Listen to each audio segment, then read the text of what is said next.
Welcome, you know me, Lindsay Keefe, yoga therapist, and today I'm here with Stephanie Webb, massage therapist extraordinaire, mama of 2 little ones, and owner of the Trenton Massage and Lymphedema Clinic. That's a mouthful. I asked her to join me today to share a few massage practices to help improve movement and to bring more ease into your day. So I'm going to turn this over to Steph, and we'll go from here. All right. Hi, everybody.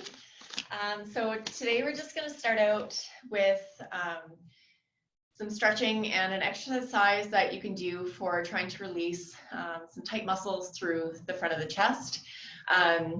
Most of the exercises for today are based on what we would see regularly for clients coming in with pain through their shoulders, neck, anything through the upper back due to working at an improperly set up workstation. That might just be right now. Of course, a lot of people are working from home on their laptops. They don't have a really great table or something like that, right? So we're and being on our tablets or just watching maybe a little bit too much Netflix, too much still time right now maybe. And what we tend to see on a regular basis with those that are working is that head forward posture and our shoulders coming forward. So we're sitting at our computers, we've got our, we're in that forward. And, you know, as many times as you can think of during the day, try to remind yourself or put that little sticky note on the side of your computer to say, hey, straighten up, get those shoulders back, get your head back over your shoulders. But the more and more that we come forward, the more that feels normal and it starts to feel like a really good stretch when you start to try to open up and get that head back. Yeah. So what are you going to have us do? Yeah. So the first thing is for our pectoralis muscles. So pec minor, it attaches from the shoulder just down to the 3rd, 5th ribs. And then our pectoralis major, it attaches all along the rib cage, along the sternum and down, and then comes up to the shoulder. So this is a large muscle that will do a lot of our pulling of the shoulders forward. It also starts to restrict your breathing if you're not keeping that loose. It can be really hard to get that really deep breath in, which is so important for so many things. Yeah, especially managing the stress that we're all feeling right now. Being able to breathe is so key. Absolutely. Like just today, I'm sitting at my computer trying to do some administrative work, and I noticed that I'm hunching forward and I'm taking these really shallow breaths, and all of a sudden I just felt like, oh, I need to take a big deep breath there, and that reminded me like you're in a really poor position to be sitting here for the whole day like that. So the myofascial pectoralis release, you can do this in one of 2 ways. You can use your hand to apply a pressure into the muscle. So if you're feeling along the front of the shoulder, just beneath the clavicle, you'll be into some meaty tissue there, pressing in and pulling downwards in towards that opposite hand. This might be a little bit tender already for some that have some tightness through there. But while you're holding that pressure in, what I want you to do is roll that shoulder up and back, maintaining the pressure that you have into the muscle. That's up and back. And breathe. and take some deep breaths too while you do it. Now do this really slowly. The slower you do it, the more time you're giving that fascia, all the covering of the muscle, everything that's interweaving through there, time to actually release. As you go through this, should start to become a little bit less painful as you do that a few times. And through that same area that was tender, again, one more press, and this time I want you to lift your arm up and come back. So this will give you more of a stretch, but that first one is just getting a little bit of a warm up. Okay, if you find it too hard, some might find this hard on their wrist or just for strength for applying that pressure with the fingers. Another thing you can do too is take a tennis ball, or if you have a spiky fascial ball, I'll actually grab one here. So this will do a little bit more of an easy grab. So this has just spikes all over It's just it. like a rubber ball, but with spikes on it. This one's a hard one. It's a rock ball, but yes, you can use just a rubber, like an acu ball, something rubber. Yeah, so I've got like the yoga tune-up balls that are just like, they're different sizes, but they do the same. Yeah, a lacrosse ball, tennis ball, anything, like it's just something else that you can just apply that pressure with the palm of your hand. So you'd hold the ball into that area instead. So I'm there on the shoulder, pressing it in, and then coming up and extending. It just takes some of the pressure off the wrist if you're trying to just press in with your fingers. So oh yeah, I can feel my breath just like opening up. yeah. Oh yeah, breathing. Now if you try to extend your arm, oh yeah, it might feel a little bit easier. range of motion. So yeah, this would be a really good self-massage practice to do before your yoga practice if you're working on like arms and shoulder stuff. Because it just like opens up some freedom, so you can kind of move with a little bit more ease, and you can kind of just feel where your range is and where you get stuck. So that's awesome. Yeah, that's a really cool one that like before starting that treatment on somebody, when they're laying face down and you can see the levels of their shoulder after doing some fascial release, you can see that drop by like an inch or so, usually right away, like after just a couple of minutes of work. So you know, you can look at yourself sideways in a mirror to see where your shoulders are resting, do a couple minutes of that, and then see where they are resting after that. It's a pretty big difference. Oh man, that's amazing. I'm gonna like introduce that into my daily practice, I think, because that felt really good. Yeah.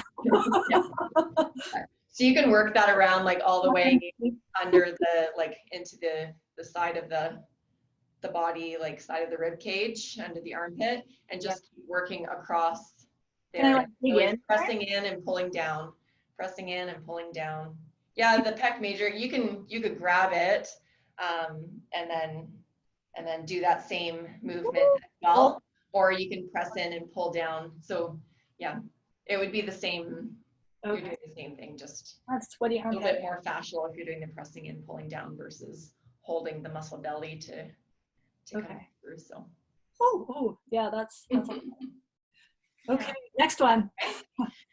So next one for the neck. So a lot of people tend to get headaches because of a head forward posture, sitting looking at the screen, head keeps coming forward and more forward.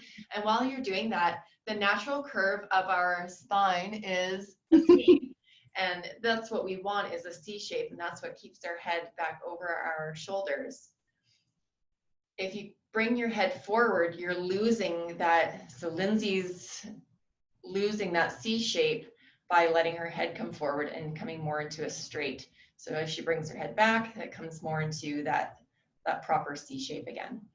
So with the head forward carriage, it puts a lot of strain on the muscles on the back of our neck, especially our suboccipital muscles that attach just beneath the base of the skull. So these muscles, they're small but mighty, but when your head's forward, you're lengthening those muscles, but they're contracting at the same time trying to keep the weight of the head up. So so a good release for that one, you can just start out with your fingers, just trying to massage the back of the neck. So this is coming right underneath of the suboccipital or the occipital ridge. So basically, that's where it kind of like dips in. Yeah, you'll feel a bit of a dip at the base of the skull, where the neck, where the head sits on the neck. So just doing some circular kneading through there is one thing to just try to help bring some blood flow into those muscles and get a bit of release from some of that tension. But one of my favorite ones to do for a home care exercise is using tennis balls. So I'm going to go down here and show you how to use that. Preferably if you put them into a sock, and that will hold them together. So just twist the end of a sock, and then that way when you have it on the back of your neck, then they're not going to split apart and roll away. So, and if you have the yoga tune-up balls, they come in like a little like mesh bag. And so like if you have the bag closed, they're like nice side by side, and then they have like a little gap for your spine, like for your yeah, perfect. Cool. Yeah. Okay. Yeah, so yeah, lacrosse balls, the yoga balls, tennis balls, whichever. So using these on the back of the neck, so you're laying on them so that the base of your head, so the skull, is kind of meeting the balls, and in between the balls is your cervical spine.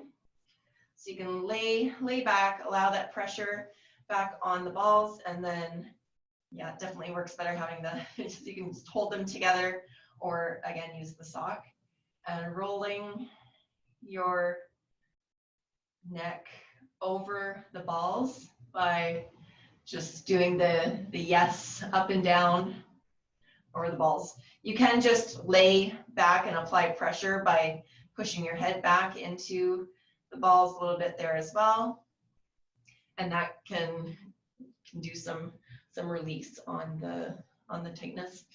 So that would like be a nice follow-up if you're doing, I think like even like some shoulder work, or if you're, you know, working. Oh yeah, you said you do have like a stretch to do with that. So yeah, so by doing that one first, you'll really notice like where the tension is, or you can do just by doing like the circular kneading with your hands. You can notice where the tension is in the back of the neck. Yeah, I felt that like loosen up even just with a little bit of the massage. That was really nice. Yeah. So there's a couple stretches you can do for the neck to try to help alleviate some of the tension through there. With stretches, try to hold them for about 30 seconds to a minute. Just give those muscles time to let go and release. So we're going to differentiate these stretches into lower cervical and upper cervical. So with the lower cervical stretch, this is just that typical allowing your head to fall over to the shoulder. When you're doing these stretches, if you're just starting out doing them, it's best to do it in a mirror so that you can see how you might be compensating with that too. You can sit on your hands, or if you're sitting in a chair, you can grab the underside of the chair, or just trying to, if you're standing up straight and not sitting, then just trying to keep your arms down. So kind of depressing the shoulders, reaching down towards your knees. So again, that lower cervical, allowing the head to fall over to the side, to bring your ear towards your shoulder. So what you want to be aware of is that you're not bringing your shoulder up towards your ear to compensate, to try to increase that stretch, which you won't feel any increase there. Breathing, right? I notice that you're turning or extending or something to try to get your head over further. The goal is not to try to get over as far as you can, but just to go until you feel lengthening, you feel some tension build in the side of the neck that you're stretching. Yeah, just to try to increase some of the length there. And you do the same on the opposite side.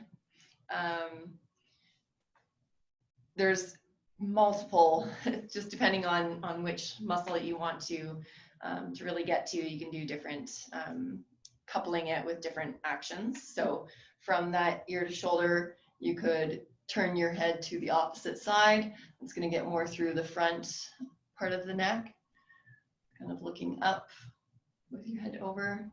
You can do from ear to shoulder, looking down towards the armpit. That will get more through the back of the neck. You could do from the ear to shoulder and then just extending. That will get again through more of the front of the neck. What was the one you were telling me before with the upper cervical? Yeah, so upper cervical stretch. So instead of allowing that head to go over to the shoulder, this time keeping your hand in front of your nose, and that's your pivot point. So we don't want to bring ear to shoulder, we just want to tilt. So as if you are bringing like chin out and head over. So really funny. Well, you can stretch it doing that too, but if you keep your hand there, that gives you that pivot point, so your nose is not coming off of that. Mm-hmm. And we're trying to do a side bend without.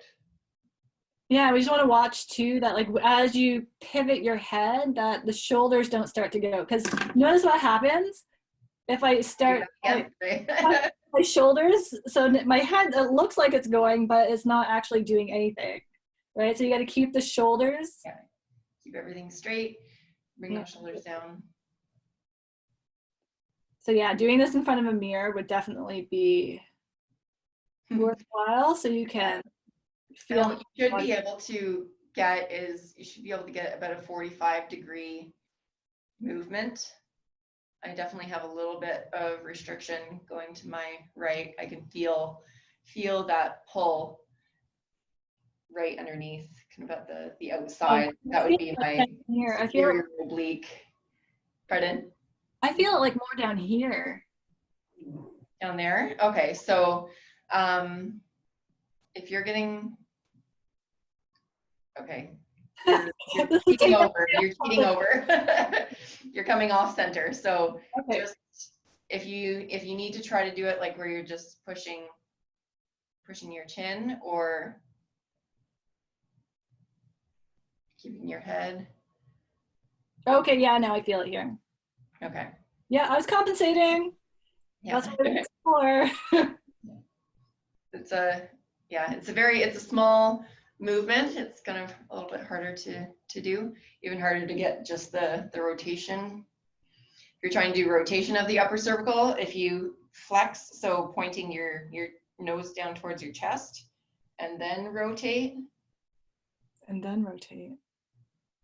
You'll get upper cervical rotation versus having your head up and just rotating as if you're trying to look over the shoulder. But if you do that rotation movement with your head flexed, you'll separate it into getting more of just your upper cervical. And through that too, you can really feel like if there's pain with that movement, then you likely, need to be getting into those upper muscles of the neck a little bit more for stretching. So you can hold those positions. So just testing that range of motion, if it feels a little bit tight, if it feels like you're getting a pull through there, then hold that position in a comfortable way. If it's painful, back it out. So I think like the whole idea is like, don't force it. Like don't try to create a strong sensation. Like if there's no sensation, it's just a sign that it's probably not that tight. So you don't need to make it something that it's not. And if it does feel tight, just to go slowly into it, just kind of right where you feel it, start to feel it, and then just breathe there. Beautiful. Love it. Good. Love it. Yeah, and then you can test out, doing that rolling again or kind of massaging or using the ball. Rolling the back of the neck, and you might feel a little bit less tender through there. Yeah. Okay. The last one that I had was for forearms. So again, because of all this computer work and everything right now, with that coming forward posture, again, and even with the pecs, it doesn't necessarily mean that you're going to, sorry, I'm kind of like backtracking here, but you might not necessarily feel soreness or tension in through the pecs.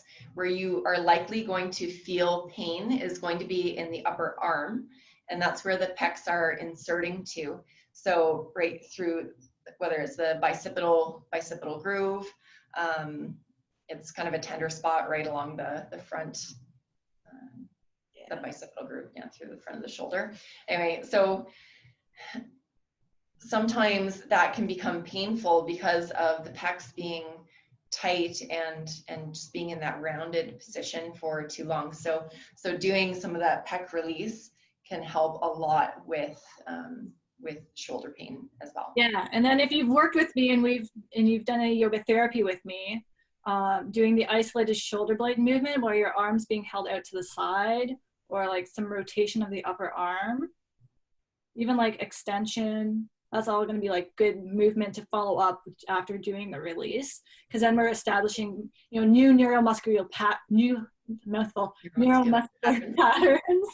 to help improve your movement. So cool. So what was the last exercise that we're going to do? So that is forearms. So if your wrists are starting to get sore, because of all the typing, being at the computers. So doing some self-massage first to try to warm up the muscles and kind of let you know where the areas are tender. So you can lay your arm on your leg. You can also do this like laying your arm on a countertop or something as well.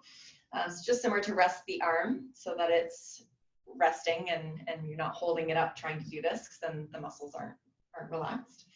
Using the opposite arm, I'm going to use the kind of outside of my forearm as a kneading tool. So think of it as like your Rolling pin? Rolling pin, yeah. So we're going to do a rolling action. So I'm going to apply pressure into the muscles of the forearm and roll.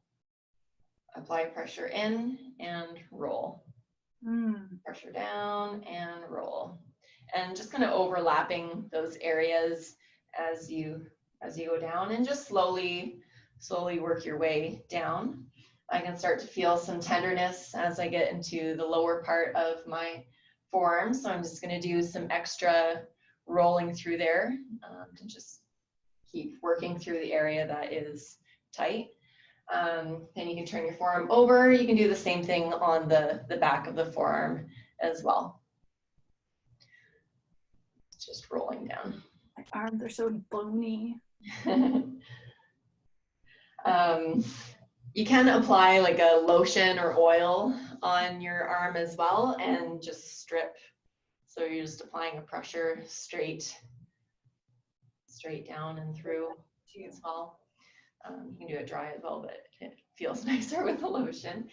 So that's another one, or you can use your elbow in, but that gets a lot more specific. So just make sure that you're not applying it's not painful when you're doing it. If it's painful, it's maybe too hard or just not the right technique. So use a broader surface, okay? You can do some muscle squeezing. So just using your hand over the forearm to squeeze, pick up the muscle a bit through there. And same on the back of the forearms. And then we can go into a stretch. So just to help open it up the joint for the wrist. Keeping your elbows straight and using the palm of your hand to cover the palm and fingers. And we're going to bring the wrist back into extension. So holding that stretch for about 30 seconds to a minute. Flip the arm over and take it, same thing, covering the whole hand and back of the hand and fingers, elbow straight, and pulling towards myself to do flexion. So flexion stretch. Oh man, you have a lot of flexion. I'm hypermobile, so I do have a lot of range in my wrist. It feels like having the wrist, you can do yeah. So if you like, just from after doing that, you test that on the other side, like how stiff it might feel at the wrist or through the forearms. You should be able to feel like it just moves. Like I want to do push-ups now. I feel like so ready to go. I don't know if I feel that great. We'll see the other side. It's definitely a good self-care tool. I should definitely be doing the other side there too. Yeah, let's see the other side. I assume people are following along. Man. Roll.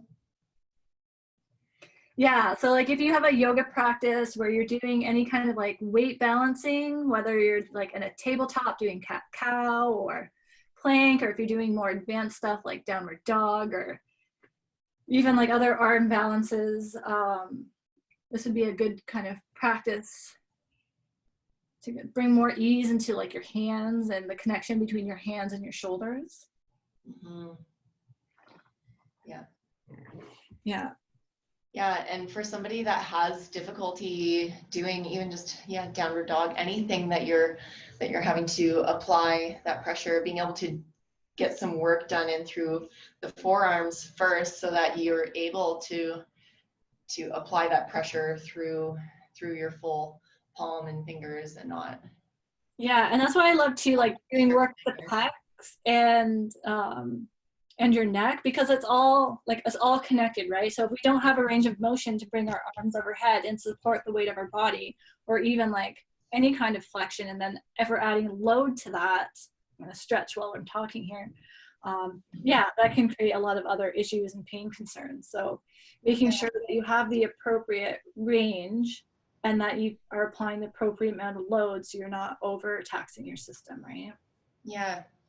Yeah. Even that awareness as well of your positioning, so that when you are holding a position for yoga or at your desk, whatever it is, to be aware of keeping the shoulders back and keeping your neck back, so that you're not creeping forward or hunching forward and keeping everything rounded. You want to make sure that you're setting those shoulders back, and that you're keeping your head back over the shoulders too. Oh, I feel so loosey-goosey now. Good. That was great. Oh, is there anything else that you want to add, Steph? That was fantastic.